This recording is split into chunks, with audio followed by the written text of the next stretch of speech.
Hi friend, మన తోటలోకి అయితే వచ్చేసాం. దీని అయితే మనం కడియం నుంచి తెచ్చాం. దీన్నే జపనీస్ రోజుగావ అయితే అంటారు.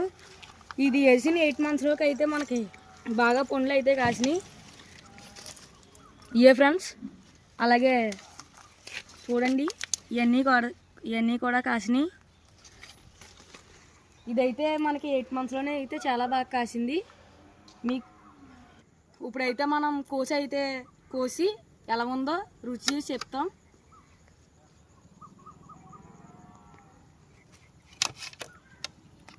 టేస్ట్ చెప్పరా? ఇదైతే బెల్లె ఎర్రగా ఉంది. నువ్వు టేస్ట్ చెప్పరా? ఇదైతే చాలా తీయగా ఉంది. చాలా అయితే తిన్నాం కదా, ఇదైతే చాలా బాగుంది. ఇది అయితే కడియంలో ఉన్న సప్తగిరి నర్సరీలో అయితే ఉంది. మీరు కూడా ట్రై చేయాలంటే సప్తగిరి నర్సరీకి అయితే వెళ్ళి ట్రై చేయండి.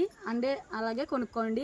మా వీడియోలు ఇంకా ఎవరైతే లైక్ చేయలేదో లైక్ చేసి సబ్స్క్రైబ్ చేసి కామెంట్ అయితే చేసేయండి.